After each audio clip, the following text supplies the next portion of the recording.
എന്തുവാ ഈ കൊച്ചു കേരളത്തിൽ എന്ന് ഞാൻ ചോദിക്കുമ്പോൾ അവിടെയും ലാലേട്ടൻ എങ്ക് പത്താലും ലാലേട്ടൻ്റെ ഈ ഒരു ഫോട്ടോ വൈറലാണ് ഇപ്പോൾ ലാലേട്ടൻ്റെ. നിങ്ങൾ കാണുന്നുണ്ടാവും കുറേ മീമുകൾ, ഇഷ്ടം പോലെ മീമുകൾ കാണും. ഇംഗ്ലീഷ് പ്രീമിയർ ലീഗ്, അതിൽ ലാലേട്ടൻ വന്നിരിക്കുന്നു. പെട്രോൾ വില 1 രൂപ കുറഞ്ഞു ലാലേട്ടൻ. ഓണത്തിന് പച്ചക്കറി വില കൂടും ലാലേട്ടൻ. പ്രേമലു 2 UK ചിത്രീകരണം ലാലേട്ടൻ. എവിടെ നോക്കിയാലേ ഡെഡ് പൂള്, ഓൾവറൈൻ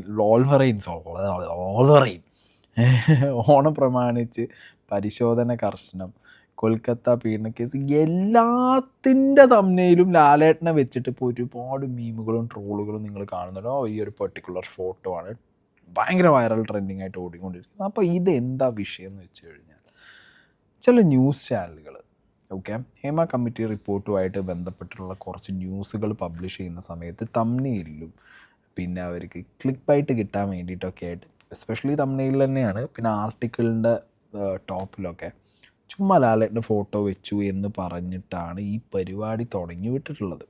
അതിൻ്റെ ഭാഗമായിട്ട് കുറച്ച് സ്ക്രീൻഷോട്ട് ഞാൻ ഇവിടെ വയ്ക്കാം. ഇതിനിടയിൽ ഏഷ്യാനെറ്റിൻ്റെ ഒരു സ്ക്രീൻഷോട്ട്, ഇവിടെ നിന്നാണ് എല്ലാത്തിനും തുടക്കം എന്ന് പറഞ്ഞ് ഹേമ കമ്മിറ്റി റിപ്പോർട്ടിൻ്റെ പശ്ചാത്തലത്തിൽ മലയാള സിനിമയിലെ മോശം അനുഭവം തുറന്നു പറഞ്ഞത് അടിച്ചാർബിള. ഈ ഒരു പെർട്ടിക്കുലർ തംബ്നെയിൽ ഏഷ്യാനെറ്റ് ഇട്ടു എന്ന് പറഞ്ഞിട്ടാണ് ഈ കാര്യങ്ങൾ, അതായത് ലാലേട്ടൻ്റെ ഫോട്ടോ വെച്ചിട്ടുള്ള അടി തുടങ്ങിയിട്ടുള്ളത്.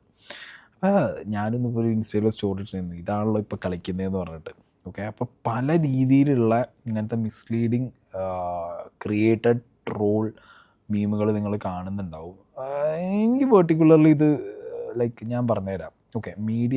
ചില മീഡിയാസ് ലാലേട്ടൻ്റെ ഫോട്ടോ ഉപയോഗിച്ച് കാണും. ആ ലാലേട്ടൻ്റെ ഫോട്ടോ ഉപയോഗിക്കുന്നത് ഇപ്പം ഞാൻ പല ന്യൂസിലും കണ്ടിട്ടുണ്ട്. പല സാധനങ്ങൾക്കും മിസ്ലീഡിങ് ആയിട്ടുള്ള തംബ്നെയിൽസ് അല്ലെങ്കിൽ ടൈറ്റിലുകൾ, ന്യൂസ് ചാനലുകൾ, പണ്ട് യൂട്യൂബർമാർ ഇത് ചെയ്യുന്നു എന്ന് പറഞ്ഞിരുന്ന ചാനലുകൾ വരെ വളരെ മിസ്ലീഡിങ് ആയിട്ടുള്ള ഗാനങ്ങൾ ക്ലിക്ക് ബൈറ്റിന് വേണ്ടിയിട്ട് ഇട്ട് കൂട്ടുന്നുണ്ട്.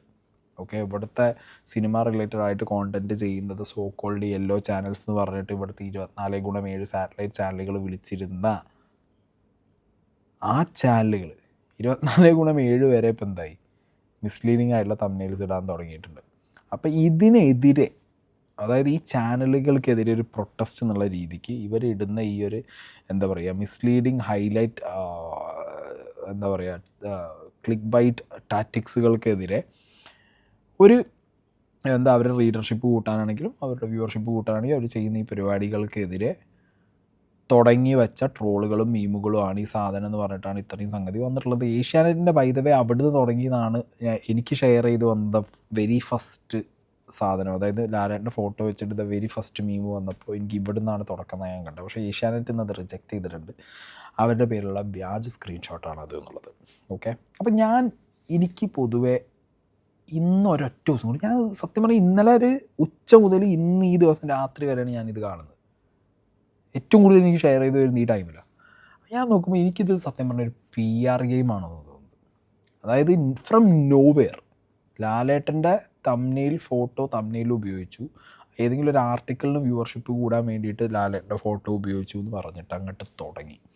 ഇതിനിടയിൽ വേറൊരു സ്ക്രീൻഷോട്ട് ഞാനിവിടെ നിങ്ങൾക്ക് ഷെയർ ചെയ്യുന്നുണ്ട്. ധന്യ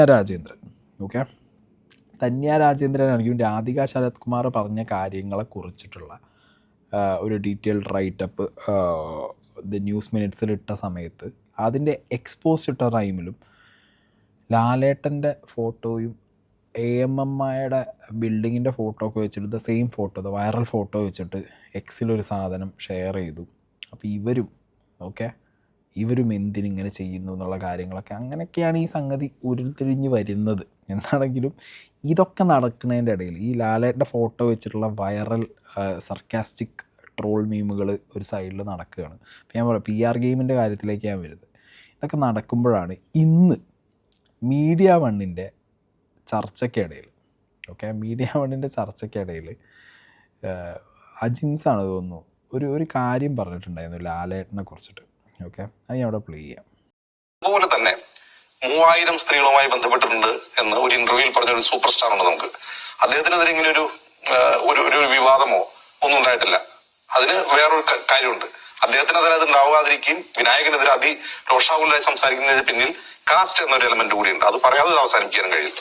അത് മോഹൻലാലിനോടൊപ്പം കഴിഞ്ഞ സ്ത്രീകളുടെ എണ്ണം 3000 പിന്നിട്ടു എന്നായിരുന്നു അത്. അതിന്റെ പേരിൽ ഒരു ആഘോഷം ഉണ്ടായിരുന്നു എന്നും ഇത് കേട്ടിട്ടുണ്ടോ താങ്കൾ? അത് എനിക്ക് പക്ഷെ അത് ശരിയല്ല, അതിൽ കൂടുതൽ ഉണ്ടാകും എന്നാണ് ഞാൻ വിശ്വസിക്കുന്നത്. അത് അങ്ങനെ ഒരു തമാശയായിട്ടേ പറയാം. മീഡിയ വണ്ണിൻ്റെ ഔട്ട് ഓഫ് ഫോക്കസിലാണ് ഈ ഒരു കാര്യം അജിംസ് പറഞ്ഞതിൻ്റെ ഒരു ക്ലിപ്പ് ഇങ്ങനെ വെട്ടിയെടുത്തിട്ട് മോഹൻലാലിനെതിരെ, മോഹൻലാൽ പറയാത്തൊരു കാര്യം, ഉദ്ദേശിക്കാത്തൊരു കാര്യം, 3000 സ്ത്രീകളുമായിട്ട് മോഹൻലാൽ കിടക്ക പങ്കിട്ടു എന്നുള്ളൊരു കാര്യമൊക്കെ പറഞ്ഞ് അജിംസ് പറയണു എന്ന് പറഞ്ഞിട്ട് വരുന്നത്. ആക്ച്വലി ലാലേട്ടൻ പറയുന്നതിൻ്റെ ഒരു കംപ്ലീറ്റ് വേർഷൻ ഞാൻ അവിടെ കാണിച്ചു തരാം. എങ്കിൽ ഞാൻ കേട്ട ഏറ്റവും നല്ല ഒരു ഗോസിപ്പിനെ കുറിച്ച്, ഒരു കഥയെക്കുറിച്ച് പറയട്ടെ. അത് മോഹൻലാലിനോടൊപ്പം കഴിഞ്ഞ സ്ത്രീകളുടെ എണ്ണം 3000 പിന്നിട്ടു എന്നായിരുന്നു അത്. അതിൻ്റെ പേരിൽ ഒരു ആഘോഷം ഉണ്ടായിരുന്നു എന്നും ഇത് കേട്ടിട്ടുണ്ടോ താങ്കൾ? അത് എനിക്ക് പക്ഷേ അത് ശരിയല്ല, അതിൽ കൂടുതൽ ഉണ്ടാകും എന്നാണ് ഞാൻ വിശ്വസിക്കുന്നത്. അത് അങ്ങനെ ഒരു തമാശയായിട്ടേ പറയാം. അത് ഒരു ഗോസിപ്പാണ് അല്ലേ. ഇപ്പം അതിന് എന്ത് വേണമെങ്കിലും എഴുതാമല്ലോ. കാര്യം പിന്നെ അതിൻ്റെ ഫോട്ടോകൾ എൻ്റെ വീട്ടിൽ പിന്നെ വരുന്നത് എൻ്റെ അമ്മായച്ഛൻ അവരോട് പറയുകയാണ്. അങ്ങനെയൊക്കെയുള്ള അതൊരു നമ്മുടെ പത്രം അല്ലെങ്കിൽ നമ്മുടെ മാസിക അത് വിൽക്കാനായിട്ട് ഒന്നും കിട്ടിയില്ലെങ്കിൽ അവരവരുടെ വീട്ടുകാരെക്കുറിച്ച് വരെ എഴുതാൻ തയ്യാറായിട്ടുള്ള പ്രസ്ഥാനങ്ങളാണ് അതൊക്കെ. പലതും എഴുതിയിട്ടുണ്ട് എൻ്റെ കുട്ടികളെക്കുറിച്ച്. അല്ല, എനിക്ക് എൻ്റെ കുട്ടികളെന്ന് പറഞ്ഞാൽ എനിക്കുള്ള കുട്ടികളല്ല, അല്ലാതെ എനിക്കുണ്ടായ കുട്ടികളെക്കുറിച്ച്. പിന്നെ വൃക്ക മാറ്റി വയ്ക്കുന്നു, അതിൽ ഞാൻ കിഡ്നി റാക്കറ്റിൽ വരപ്പെട്ട ആളാണ്. അല്ല, ഈ ഇത്തരം കാര്യങ്ങളെക്കുറിച്ച് എന്നെങ്കിലും താങ്കൾക്ക് ഭാര്യയിൽ നിന്നോ അല്ലെങ്കിൽ കുടുംബാംഗങ്ങളിൽ നിന്നോ ചോദ്യങ്ങൾ നേരിടേണ്ടി വന്നിട്ടുണ്ടോ? അവർ വളരെ പോസിറ്റീവായിട്ടാണ്. ഓക്കെ, അപ്പോൾ ലാലേട്ടൻ തന്നെ ആ ഒരു ഇൻ്റർവ്യൂവിൽ അതിനെക്കുറിച്ച് കൃത്യമായ മറുപടി കൊടുത്തിട്ടുണ്ട്. അതായത് മീഡിയക്കാരാണ്, അവർ ഏത് രീതിക്ക് എന്ത് വേണമെന്നുണ്ടെങ്കിലും പറഞ്ഞുണ്ടാക്കും. അപ്പോൾ അതിനൊന്നും ഞാൻ ഉത്തരം കൊടുക്കാൻ പോകാറില്ല. അവരെന്തോ പറഞ്ഞുണ്ടാക്കിക്കോട്ടെ, കാലകാലം അത് അന്നേ പറഞ്ഞു തീർന്ന സാധനമാണ്. അപ്പോൾ ഔട്ട് ഓഫ് ഫോക്കസിൽ ഏതൊരു ചർച്ച വന്ന സമയത്ത് ആ ചർച്ചയുടെ ഭാഗമായിട്ട് അജിംസ് പറഞ്ഞ കാര്യം ഇപ്പം സർക്കുലേറ്റ് ആവുന്നു. പിന്നെ ലാലേട്ടൻ അന്ന് പറഞ്ഞ കാര്യങ്ങൾ ഇതിൻ്റെ ഒപ്പം അറ്റാച്ച്ഡ് ആവുന്നു.